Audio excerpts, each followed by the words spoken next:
Guys, we have to talk about the biggest failure in gaming history, Concord.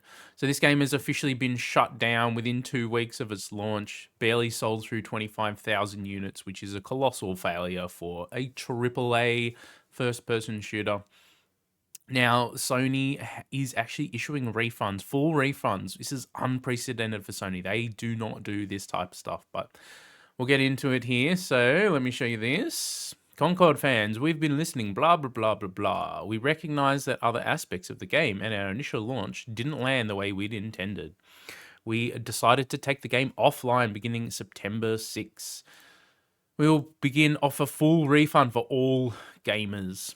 As I said, this is unprecedented.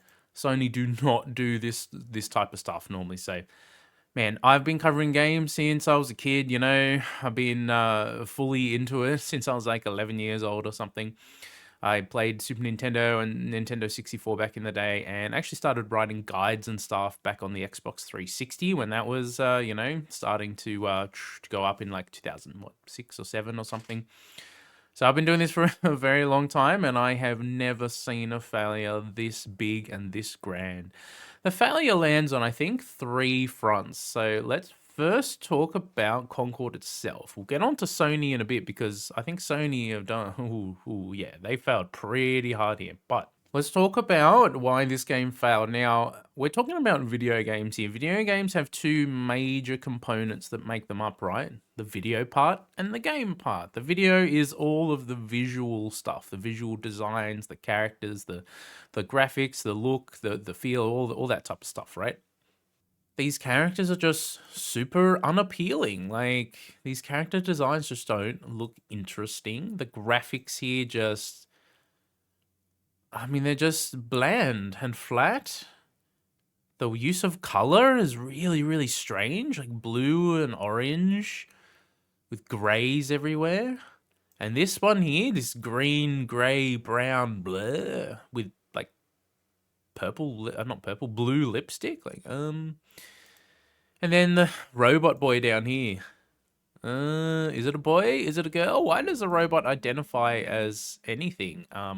It's kind of strange, but hey, we'll get onto that later too. This dude looks like he's a knockoff Guardians of the Galaxy type with, I don't know what's going on with it. Is it hair? Is it scales? Yeah, I don't know what's going on there. So the visual design, the visual aspect here is one of the big things that, that appeals to gamers. And on the visual and artistic and design front, this is a big, big failure. Now, let's talk about number 2, the gameplay. The gameplay looks so uninspired in this game. Not only does it look uninspired, it looks like a big rip-off of Destiny. Let's go down and have a look at some of these clips here. Okay, this is just a little cutscene over here, but I mean, totally ripped off from Destiny. You see the Hunter Dodge right there, pulse rifle. It looks so uninspired. Have a look at another one down here. What have we got? Oof, the hand cannon doesn't look very, very good to shoot here. There's a lot of visual clutter on the screen as well, which is another thing that makes shooters unappealing. Not only does it just look uninspired, it just looks like a big ripoff. As I said, the Hunter Dodge there, just ripped straight out of Destiny and dropped in here. Even the animation looks really similar. Not only that, there's another character that's just totally ripped off the Dawnblade Warlock that has the air dodge and the fire melee sort of thing. Now, I know some of these developers were ex-Bungie employees. Now, we could talk about Bungie as well because, man, there's a lot of crap going on there too. I don't know, man. Sony, they bought a real dud here. But let's also talk about Sony here because Sony is the one behind this. They purchased the studio back on April 2023. Now, the amount they paid is undisclosed here, but it said they had 150 employees at the time. You can do the math, 150 employees times 8 years of development. Now, to be fair, it probably wasn't in development for, the full development for 8 years. Even if we were generous and we say half of that was pre-production with a smaller team and then half of that was 150 plus employees, that's still going to be hundreds of millions of dollars spent. Not to mention these cutscenes were pretty high visual fidelity, and that is expensive to create as well. And then you add on top of that marketing and all that sort of stuff too. This is a colossal failure by Sony. I don't know what Mr. Jim Ryan was thinking, and he just casually burns the place down and then says, "See you later." Crazy. Not only that, the acquisition of Bungie has proven to be a colossal failure. $3.6 billion for Bungie, and what have they delivered? Nothing. They are running in the red. So $3.6 billion for Bungie, and what have they delivered? They delivered Lightfall, which was a complete and utter failure of an expansion, and then they delivered the Final Shape, which players liked, but a month or two later, now Destiny's in one of the worst places it's ever been in terms of player count and in terms of how stale and old the game systems feel. There's just not been enough investment for, one, the new player experience, but two, the game systems, the loot system, the stuff like that, to keep the game actually feeling fresh, to keep the progression systems feeling fresh. Not only that, where the power, the player power has just spiked in an incredibly bad way, and now nothing in the game feels interesting or challenging anymore. So we could do a whole video on Destiny. I've been a Destiny player for a long time, and I'm out. You know what I mean? Unfortunately, as good as the final conclusion to the story was in the campaign of the Final Shape, the game systems are just so stale right now, and the new player experience, as I said, is pathetically bad. So Sony purchases Firewalk Studios in 2023. They announce Concord. They do their initial gameplay reveal trailer, and it's lukewarm reception at best, I would say. And they put an open beta out there, and what? It didn't even hit 2,000 players, I think. I think it was like 1,600 players or something. Don't quote me on the exact number there, but it was pathetically low. And now, at launch, look at this. 697 peak. It didn't even hit 700 players for a Sony first party. It didn't even reach 700 total players here on Steam. This is a Sony first party marketed game, and this is pathetic. 48 players right now. This is a dead game. It's really sad to see, but I think the worst part of all of this is that we all kind of predicted that this was going to happen because the game just looked uninspired. It felt uninspired and just bland and boring. And people in 2024, they're not willing to pay for slop. We want quality games. We you know, the financial conditions around the world aren't such that everyone is just flush with cash.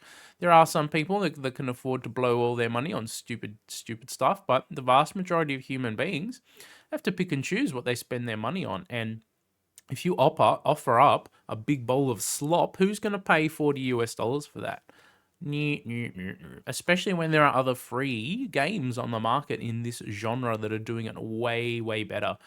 Overwatch 2, Valorant, etc., etc. Even something like Fortnite or Call of Duty Warzone or whatever. It's not the exact same genre, but they are shooters. They are adjacent. They are shooters that are free to play that offer so much more in terms of gameplay, visual design, and game systems. And it's just like, well, at that point, what do you expect? So this has been such a fascinating thing for me to watch. Now, I didn't cover it because as I said earlier, I'm just not really like a drama YouTuber focused type channel, but I felt really compelled to make a video on this because this is legitimately the biggest failure I've seen in the video game industry since I've been playing games. And like I said earlier, I've been playing games since the Super Nintendo games back in the early 90s, and man, this is just sad. I take no real pleasure in seeing games fail, but I think the players have spoken here. We don't want to pay for boring slop.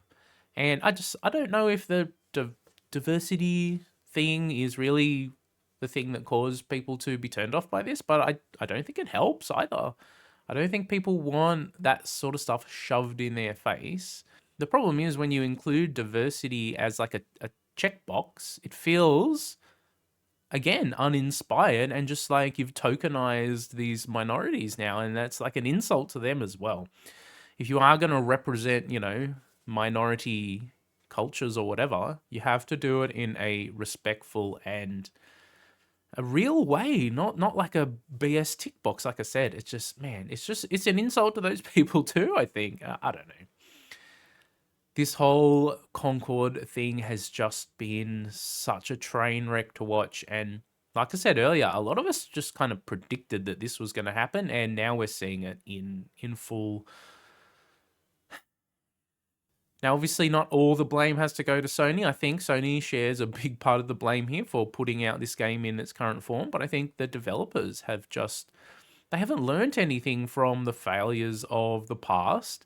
Not only that, they haven't provided any designs or anything that are appealing to just the general audience. And I think you have to accept the fact that if you're developing and publishing games on platforms like PlayStation, PC, Steam, you just have to accept that a large part of your audience just want cool games with cool designs. They aren't interested in diversity for diversity's sake. They aren't interested in boring slop or uninspired looking slop.